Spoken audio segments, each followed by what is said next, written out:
نماز پڑھ رہا تھا تو سامنے یہ سارا منظر تھا اب 2 دن سے، تو مجھے ابھی اچانک یاد آیا کہ میں آپ کو بتاؤں کہ اس جگہ کے ساتھ کیا ہونے والا ہے۔ جب اللہ تعالیٰ ان اول بیتا وضع للناس للذی ببکہ، سب سے پہلا گھر جو اللہ نے دنیا میں بنایا وہ بیت اللہ کو بنا فرشتوں کے ذریعے سے۔ یہ 4 پہاڑ ہیں جو اب بلڈنگوں میں چھپ گئے ہیں، ان کے اندر ایک گہری جگہ ہے، وہاں ایک ٹیلا سا ہے جو اس کی اصل پوزیشن ہے، وہاں اللہ نے فرشتوں سے یہ بنوایا۔ پھر طوفان نوح میں یہ تباہ ہو گیا سارا، تو پھر اللہ نے ابراہیم علیہ السلام کے ذریعے سے بنوایا۔ جب اللہ تعالیٰ نے دنیا کو آباد کرنے کا ارادہ کیا تو سب سے پہلے بیت اللہ کو بنایا، اور پہلے مکہ کی زمین بچھائی، پھر مدینہ کی، پھر بیت المقدس کی۔ ان میں تھوڑے تھوڑے سالوں کا فرق ہے، اور بکہ ایک دفعہ آتا ہے، مکہ کئی دفعہ آتا ہے۔ بکہ کہتے ہیں گردن توڑنے کو، کہ اتنا مشکل سفر تھا ادھر کہ گردنیں ٹوٹ جاتی تھیں، ہلاکتیں ہو جاتی تھیں، نہ پانی، نہ راستہ، نہ سایہ، نہ کوئی کھانے پینے کا سامان، اس لیے وہ وضع للناس ببکہ۔ پھر جب آباد ہو گیا تو مکہ با کو میم سے تبدیل کر دی۔ پھر جب اللہ تعالیٰ اس کائنات کو ختم کرے گا تو پہلے بیت اللہ کو اٹھائے گا۔ اتنا بڑا سسٹم، اور آہستہ آہستہ آہستہ آہستہ آہستہ آہستہ آہستہ مسلمان سارے ختم ہو جائیں۔ ایک رات آئے گی قیامت کے قریب جو 3 راتوں کے برابر ہوگی، تو لوگ پریشان ہو جائیں گے، بچے عورتیں چیخنے لگیں گی کہ سورج کدھر ہے، سورج کدھر ہے۔ تو 3 راتوں کے یعنی 12 36 گھنٹے کے بعد سورج مغرب سے نکلے گا، اور سرخ پیلا تھوڑا سا اوپر جائے گا اور پھر غروب ہو جائے گا۔ تو شیطان ایک دم سجدے میں گرے گا، کہے گا یا اللہ آج جس کو بھی تو کہتا ہے میں سجدہ کرنے کو تیار ہوں۔ تو اس کے چیلے پوچھیں گے کہ استاد جی یہ آپ کیا کہہ رہے ہیں؟ کہیں گے یہ میرے مرنے کا سب سے پہلا سائن آ گیا ہے۔ لیکن اس وقت توبہ بند ہو جائے گی، جو کفر پر ہے وہ اسلام اس کا قبول نہیں، اور جو توبہ کرنا چاہے اس کی توبہ قبول نہیں۔ پھر تھوڑی دیر کے بعد سورج مشرق سے نکلنا شروع ہو جائے گا۔ اس واقعے کے کچھ عرصے کے بعد صفا پہاڑ جہاں ہم صحیح کرتے ہیں، حالانکہ وہ چھپ چکا ہے، تو یہ اللہ کے نبی نے فرمایا میں دیکھ رہا ہوں کہ ایتھوپیا، جس کو عربی میں حبشہ کہتے ہیں، حبشہ کا ایک کالا آدمی پتلی پنڈلیوں اور ٹیڑھی پنڈلیوں والا، کیا میرے نبی کی نظر ہے، وہ بیت اللہ کا ایک ایک پتھر توڑ کے گرا رہا ہے۔ پہلے یہ ہوگا، جب بیت اللہ ٹوٹے گا تو پھر یہ اتنے بڑے بڑے ٹاور کون اور کیسے توڑے گا، یہ تو اللہ کو پتا ہے، لیکن انہوں نے فلیٹ ہو جانا ہے۔ یہاں کتے پیشاب کریں گے، میرے نبی نے فرمایا۔ مدینہ انسانوں سے خالی ہو جائے گا، مکہ انسانوں سے خالی ہو جائے گا۔ گزرنے والے قافلے کہیں گے یار لگتا ہے یہاں کبھی آبادی ہوگی۔ ابھی آپ اس آبادی کو دیکھیں، پھر حج میں آبادی کو دیکھیں، اور پھر آپ میری بات کا تصور کریں تو آپ کہیں گے یہ تو ایسے ہی مولانا صاحب بات کر رہے ہیں، اور میں اللہ کے نبی کی آپ کو سنا رہا ہوں کہ گزرنے والے لوگ کہیں گے یار لگتا ہے یہاں کبھی کوئی لوگ رہتے ہوں گے، لوگ رہتے ہوں گے۔ تو جب بیت اللہ کو توڑا جائے گا تو ان بلڈنگوں کو اللہ کسی زلزلے سے توڑ دے، یا اس وقت کوئی ٹیکنالوجی ایسی ہو کہ وہ ان سب کو ایسے فلیٹ کر لیں، تو صفا پہاڑ ننگا ہو جائے گا۔ پھر ایک دن صفا پہاڑ پھٹے گا، اس میں سے ایک جانور نکلے گا جو سارے اہل ایمان کے ماتھے کو ٹچ کرے گا، ایسے صرف اہل ایمان، کافر نہیں۔ تو اس کے 1 ہفتے کے اندر سب اہل ایمان مر جائیں گے اور صرف کافر رہ جائیں گے، جانوروں کی طرح۔ یتہارجون تہارج البہائم، وہ سڑکوں پہ اس طرح فحاشی کریں گے جیسے جانور فحاشی کرتے ہیں۔ تو پھر اللہ اس سارے نظام کو زیرو کر دے گا۔ آپ کو حیرت نہیں ہو رہی ہے؟ اتنا بڑا سسٹم یار، ایک پتھر نہیں ہے۔ کون سی طاقتیں آئیں گی جو سب کو فنا کر دیں گی؟ قیامت جب تک ایک آدمی کلمہ پڑھنے والا موجود ہے قیامت نہیں آئے گی۔ بلکہ کلمہ بھی نہیں. آپ نے کہا اللہ کہنے والا جب تک ایک بھی موجود ہوگا قیامت نہیں آئے گی. جب وہ بھی مر جائے گا پھر اللہ جب چاہے گا وہ اس دن کو لائے گا. اور جب زمین وَإِذَا الْقُبُورُ بُعْثِرَتْ إِذَا زُلْزِلَتِ الْأَرْضُ زِلْزَالَهَا، تو ساری زمین توڑ پھوڑ ہوگی. لیکن جہاں جہاں مسجدیں ہیں وہ زمین ایسے اوپر اٹھ جائے گی. اب کینیڈا کتنی دور ہے، اور کینیڈا کا جو نارتھ ہے وہ کتنی دور ہے، وہاں وہ کالے ہمارا مسجد بنی ہوئی ہے. ایسے وہ زمینیں اکھڑیں گی، ایسے ایسے ایسے ایسے، اور وہ فلائنگ شروع کریں گی، اور وہ اڑتی اڑتی اڑتی اڑتی اڑتی اڑتی مکہ پہنچیں گی. تو جب یہ سارے دنیا کی زمینیں مسجدیں کی زمین مکہ پہنچے گی تو پھر بیت اللہ کی جو مسجد ہے جتنی بھی بڑی ہو جائے، اس سے بھی شاید بڑی ہو جائے، وہ ساری ایسے اکھڑ جائے گی، اور وہ ساری مسجدیں اس کے ساتھ ایسے گیٹ ٹوگیدر ہو جائیں گی. پھر وہ وہاں سے فلائنگ کریں گی اور مسجد نبوی پہنچیں گی. یہاں تو کچھ بھی نہیں ہوگا، اور بیت اللہ کا بھی کہ وہ جگہ ہوگی، بیت اللہ تو کوئی نہیں ہوگا. وہ جگہ جب یہاں وہ مسجدیں پہنچیں گی تو بیت اللہ کی جو جگہ ہے وہ کہے گی السلام علیکہ یا رسول اللہ. ارے وہاں تو کسی چیز کا نشان نہیں ہوگا. اللہ تعالیٰ اپنے نبی کی قبر بھی مٹا دے گا لیکن نشان تو ہوگا، کہے گا السلام علیکہ یا رسول اللہ. پھر مسجد نبوی بھی اکھڑ جائے گی، اور پھر یہ ٹریول کریں گے مسجد اقصیٰ کی طرف. آسمان کا جو دروازہ ہے وہ مسجد اقصیٰ کے اوپر ہے. دیکھو نا، اپنے نبی کو مکہ سے نہیں اوپر لے گئے اللہ تعالیٰ، مسجد اقصیٰ لے گئے، وہاں سے پھر اوپر لے گئے. تو پھر یہ ساری مسجدیں، بیت اللہ، مسجد نبوی، باقی مسجدیں مسجد اقصیٰ پہنچیں گی جو اس وقت فلسطین میں ہے. پھر وہ اکھڑے گی، پھر ان سب کو اٹھا کر اللہ جنت میں ڈال دے گا، اور باقی سمندروں میں آگ لگ جائے گی. پھر کتنے سمندر ہیں، ان میں جب آگ لگے گی تو وہ کیا منظر ہو. جو پیسیفک اوشن ہے وہ 14,000 کلومیٹر لمبا ہے، اور فلپائن کے پاس 11 کلومیٹر گہرا ہے. دنیا میں 71% سمندر کا پانی ہے اور 29 خشک زمین ہے.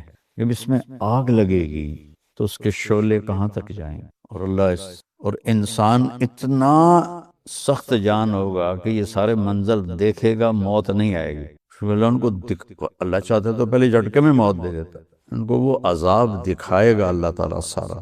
اذا الشمس کوورت، سورج شاہ ہو رہا ہے، وَإِذَا النُّجُومُ انْقَدَرَتْ، ستارے بے نور ہو رہے ہیں، وَإِذَا الْجِبَالُ سُيِّرَتْ، پہاڑ ہلنا شروع ہو گئے ہیں، وَإِذَا الْعِشَارُ عُطِّلَتْ، جانور بے قابو ہو کے بھاگ رہے ہیں، وَإِذَا الْوُحُوشُ حُشِرَتْ، جنگل کے جانور بھاگ کے لوگوں کی طرف آ رہے ہیں. تو اذا السماء انفطرت، جب آسمان ٹکڑے ٹکڑے ہو جائے گا، وَإِذَا الْكَوَاكِبُ انتَثَرَتْ، ستارے ساڑے ٹوٹ کے جھڑ کے ایسے مٹی ہو کے گر پڑیں گے. کتنی گلیکسیز ہیں. ایک ڈاکٹر نے میرا کیا تھا اپینڈکس کا آپریشن، ڈاکٹر صادق نام تھا اس کا، بہت نیک نمازی تھے. تو بلال مسجد فیصل آباد میں نماز پڑھا کرتے تھے، میں وہاں تبلیغی مرکز جاتا تھا، وہ میرے بیان بھی سنتے تھے. ایک دن راستے میں مل گئے، مولوی صاحب ایڈی وڈی جنت کتھے تسی لئی پھر دیو، ایڈا لمبا تے ایڈا چوڑا تے ایڈیاں ہوراں، یہ کتھے؟ میں کہا تنوں ہونے سمجھا دینا. میں کہ آسمان سے نیچے جو کچھ ہے اس کو اللہ نے دنیا کہا ہے، حقیر چیز، چھوٹی سی چیز، اور اس میں کوئی 10 کھرب گلیکسیز دیکھی گئی ہیں، اس سے زیادہ ہیں، 10 ٹریلین تو دیکھی ہیں، باقی اس سے زیادہ ہیں. جو جس گلیکسی میں ہم رہتے ہیں، ہمارا جو سولر سسٹم ہے، وہ 17 گلیکسیز کا مجموعہ ہے. 17، صرف 17. میں نے کہا ڈاکٹر صاحب یہ 17 گلیکسیز کو یہاں سے یہاں تک پار کرنے کے لیے 20 ارب لائٹ ایئر چاہیے، صرف 17، اور 10 ٹریلین دیکھی ہیں. یہ نہیں کہ وہ آخری ہے، بے شمار اس سے زیادہ ہیں. کی خیال ہے جنت سمجھ آئی؟ سمجھ آ گئی. تو بچوں یہ رہنے کی جگہ نہیں ہے، یہ گزرگاہ ہے. جب اللہ اس مقدس جگہ کو ہلا کے رکھ دے گا اور بیت اللہ کا نام و نشان مٹا لے گا اور کالے پتھر ہوں گے، جو مکہ کے کالے پہاڑ ہوں گے، زمزم کا کنواں بھی گیا، وہ سب کچھ گیا۔ تو یہ سفر ہے وہ فنا کی طرف جا اب ایدن و انا لموسعون، آسمان کو ہم نے بنایا ہے اور ہم اس کو پھیلا رہے ہیں۔ موسعون اس میں فائل ہے، پھیلا دیا ہے نہیں، پھیلائے جا رہے ہیں، پھیلائے جا رہے ہیں، پھیلائے جا رہے ہیں۔ تو ایک ایتھیسٹ کا طبقہ ہے جو یہ کہتا ہے یہ شروع سے ہے، ہمیشہ رہے گی، اور باقی جو سائنسدان ہیں وہ کہتے ہیں نہیں، یہ ایک دن ختم ہو جائے گی، چونکہ یہ پھیلتی جا رہی، پھیلتی جا رہی، پھیلتی جا رہی، ایک دن اس کا پٹاخہ نکل جائے گا۔ اس کے بعد کیا ہوگا یہ سائنس نہیں بتاتی، وہ پھر ہمیں اللہ کا رسول بتاتا ہے، اللہ کا محبوب بتاتا ہے کہ ہم نے اس کو ختم کر دینا ہے۔ تو جب موت ہمارے پیچھے ہے تو ہم آزاد نہیں ہیں، اللہ نے ہمیں پابند کیا ہے، لیکن اوپر سوٹی لے کے نہیں کھڑا ہوا کہ غلط کرو گے تو ٹھا، میں نے کہا میں دیکھ رہا ہوں۔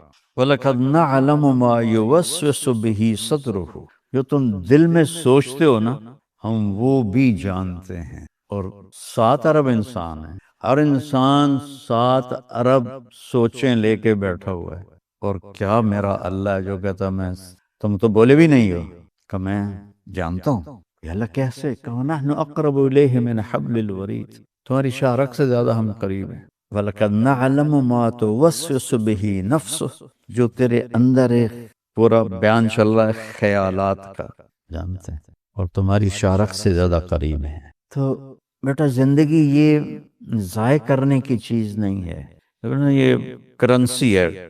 کرنسی پیسہ نہیں ہوتا ہے کہ دھوکہ، یہودیوں نے دھوکہ دیا، سونا چاندی سارا قابو کر لیا، ہمیں کاغذ پکڑا دیے، تو اس کے لیے بٹوے، اس کے لیے بینک، اس کے لیے ایک لاکر، اور اس کے لیے کتنے حفاظتی سسٹم۔ تو جو چیز ساتھ جانے والی ہے وہ تو میرے نبی کی بتائی ہوئی زندگی ہے۔ تو آج میں ایسی بیٹھا تھا تو مجھے سورہ حج کی آخری آیت میں ایک پورا جامع پروگرام اللہ نے سمجھایا کہ سورہ حج کا ایک چھوٹا سا پورشن ہے، یا ایھا الذین آمنوا ارکعوا واسجدوا واعبدوا ربکم وافعلوا الخیر لعلکم تفلحون۔ ایک جملہ 6000 سے اوپر آیا تھا، اور یہ ایک آیت ہے، اور اس کو ایسے اللہ نے سمیٹ کے آگے رکھ دیا۔ اے ایمان والو، تمہیں بریف کر دوں، رکوع کرو، سب سے پہلے نماز کو ذکر کیا، نماز کو اتنے کس طرح ذکر کیا، رکوع کو الگ، سجدے کو الگ، کتنی عظمت ہے اس عمل کی اللہ کی بارگاہ میں، اور کتنی سستی ہے اس عمل کے بارے میں۔ ارکعوا، اس میں ایک تو نماز ہے رکوع، اور دوسرا ہے اللہ کے آگے جھک جاؤ۔ جیسے جابین ہوتا ہے تو باس کے آگے جھکتا ہے، پھر جاب باقی رہتی ہے نا، ورنہ تو ایڈوانس کنٹری میں بھی ہو تو کہیں گے جاؤ فارغ۔ ارکعوا، اچھا، اور پھر سٹیپ وائز ہے، سبحان اللہ، ایک دم اوپر نہیں، نیچے سے شروع کے ارکعوا، ظاہری شکل بھی ہے اتنا ہو جاؤ، ٹھیک ہے، اس پہ آگے آگے واسجدوا، اب پورے میرے سامنے جھک جاؤ، اس سے اگلا سٹیپ، اب پورے میرے سامنے جھک جاؤ۔ نماز سے ایک ہمیں شکل عطا فرمائی، اور پھر رکوع اور سجدے میں دوسرا پیغام ہے کہ آگے اللہ کے جھک جاؤ۔ یس باس، یس باس والے تو ترقی کرتے ہیں، تو ہم بھی تو سب نوکر ہیں، جابین ہیں، تو اللہ کے سامنے یس باس کرتے جاؤ، کرتے جاؤ، کرتے جاؤ۔ پھر تیسرا سٹیپ اللہ نے بیان کیا، سبحان اللہ۔ اچھا ابھی آپ پریپ میں ہیں، آپ کے جی میں ہیں، ورکعوا واسجدوا، اب آپ بڑی کلاسز میں چلے گئے ہیں، وَاعْبُدُوا رَبَّكُمْ، اب نماز تو پہلے ذکر ہو گئی ہے، اور نماز سب سے بڑی عبادت ہے، تو پھر وَاعْبُدُوا رَبَّكُمْ کا کیا مطلب ہے کہ جتنی کام میں نے تمہیں کرنے کو کہے ہیں وہ سب بندگی ہیں، اور جتنوں سے روکا ہے وہ سب عبادت ہیں، لہذا اب اس کے اوپر اپنے آپ کو سٹینڈ لو۔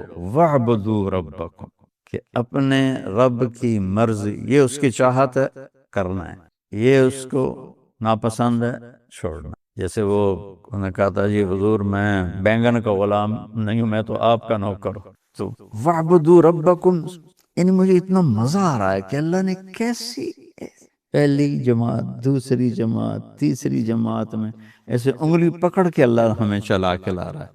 تیسرے نمبر پر آ کر کہا کہ جو کچھ میں کہتا ہوں وہ سارے کا سارا کرو، اور جس سے روکتا ہوں اس کو چھوڑو۔ یہ مطلب ہے وَاعْبُدُوا رَبَّكُمْ، ورنہ تو سب سے بڑی عبادت تو نماز ہے، نماز سے اوپر رہے ہیں۔ نماز تو 5 وقت کا کام ہے، اب 24 گھنٹے میں اللہ کہہ رہا ہے یہ کرنا ہے، یہ نہیں کرنا، تو کہو وَاعْبُدُوا رَبَّكُمْ، تو اپنے رب کے بندے بن جاؤ، غلام بن جاؤ۔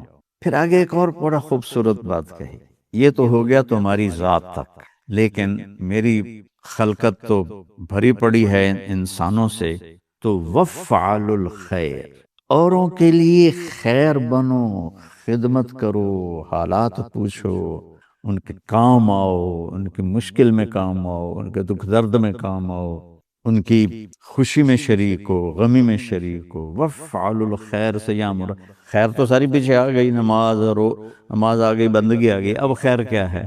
اب خیر ہے لوگوں کی خدمت کرو، ان کی مشکل میں ان کے کام آؤ۔ حضرت مدنی رحمہ اللہ سے کسی نے پوچھا کبھی تہجد چھوٹی آپ کی زندگی میں؟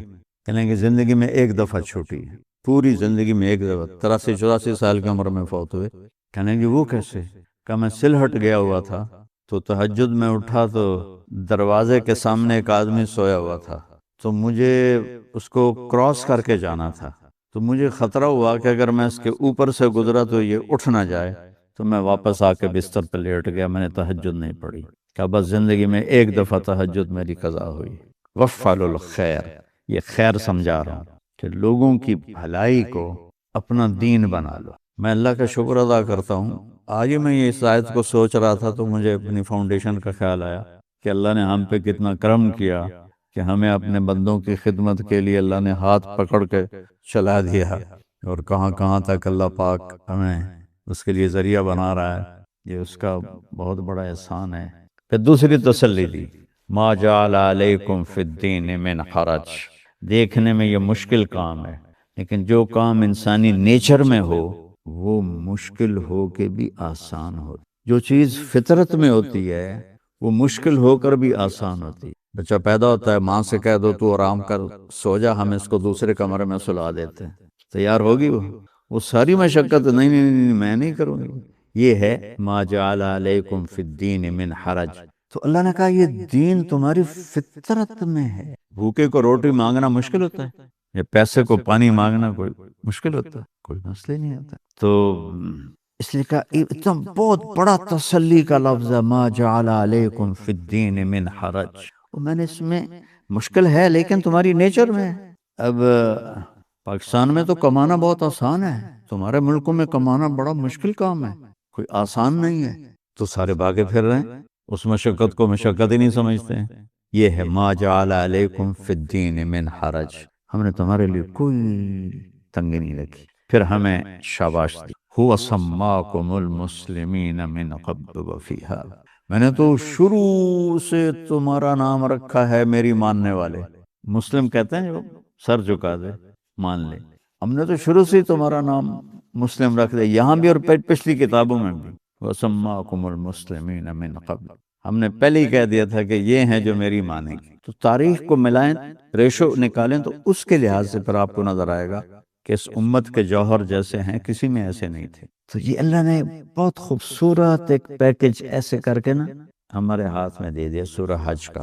آج ہی ایسے مجھے اچانک آئے ہوں نا مدینے میں، تو مجھے وہ اس کے لحاظ سے یہ آیت ذہن میں آئی، تو لِيَكُونَ الرَّسُولُ عَلَيْكُمْ شَهِيدًا، جو میں کہہ رہا ہوں میں نے تمہیں چنا ہے، جو میں کہہ رہا ہوں تم میری ماننے والے ہو، میرا نبی اس پہ گواہ ہے۔ اللہ کے نبی کی گواہی ڈالو، اور گواہ بھگت جائے تو مقدمہ فیصلہ ہو جاتا ہے۔ وَتَكُونُوا شُهَدَاءَ عَلَى النَّاسِ، اور تم لوگوں کو جا کے گواہی دو کہ اللہ ایک ہے، اور اس کی مان کے چلو، اور سبحان اللہ۔ پھر بات کہاں ختم کی؟ فَأَقِيمُوا الصَّلَاةَ وَآتُوا الزَّكَاةَ وَاعْتَصِمُوا بِاللَّهِ هُوَ مَوْلَاكُمْ نِعْمَ الْمَوْلَى وَنِعْمَ النَّصِيرُ۔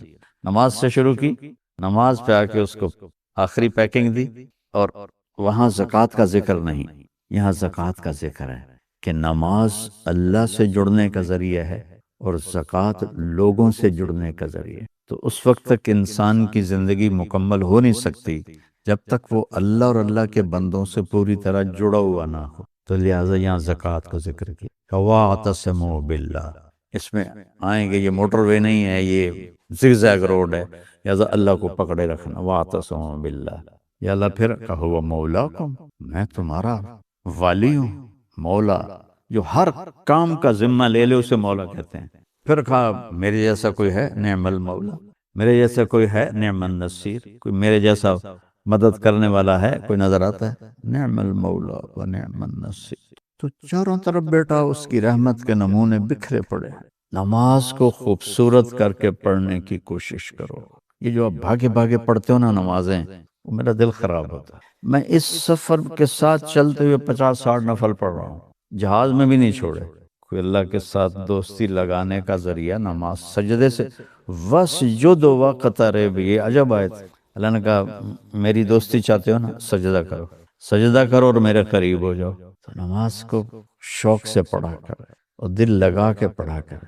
نماز کا مزہ مل گیا تو پھر دیکھو نا، حضرت علی کو جو لگا تیر تو نکالنے لگے تو نکلے ہی نہ، تکلیف و شدید، انہوں نے چھوڑ دیا۔ جب انہوں نے نماز کے نفلوں میں کھڑے ہوئے تو انہوں نے نکالا، وہ ایسے بھی نہیں ہوئے، کہنے لگے تیر نکال لیا؟ کہا ہاں، کہا مجھے تو پتہ ہی نہیں۔ عروہ بن زبیر کو گینگرین ہو گئی، گینگرین سمجھتا، بلڈ سپلائی بند ہو جاتی ہے اور ڈیڈ ہو جاتی ہے۔ انہوں نے کہا یہ ٹانگنی، یہ کاٹنی پڑے گی، آپ تھوڑا شراب پی لیں تاکہ نشہ ہو جائے۔ کہنے لگے شراب اور ایمان ایک پیٹ میں کٹھے نہیں ہوتے، میں نماز پڑھتا ہوں تم کاٹ لینا۔ تو انہوں نے بیٹھ کے ٹانگ ایسے کر دی اور اللہ اکبر، انہوں نے یہاں سے کاٹا، کچھ سن کرنے کی کوئی چیز کوئی نہیں، ٹھیک ہے۔ پھر جب بلڈ نکلتا تھا تو اس کو بند کیسے کرتے تھے؟ اوپر کھالتا ہوا تیل ڈالتے تھے، تو تیل سے وہ ساری جو تھی وینز وہ جل کے بند ہو جاتی تھی۔ تو اس سارے پروسیس میں ایسے بھی نہیں ہوئی۔ سلام پھیرا تو کہنے لگے پاؤں کاٹ لیا؟ کہا کہ مجھے تو خبر ہی نہیں ہوئی۔ کہ دکھاؤ تو صحیح۔ انہوں نے ایسے دکھایا تو ایسے آسمان کی طرف کیا، یا اللہ تو گواہ رہو میرا یہ پاؤں کبھی تیری نافرمانی میں نہیں چلا۔ تو بیٹا پتہ نہیں نہ جانے بلا لے پیا کس گھڑی، پتہ نہیں کب اللہ بلا لے۔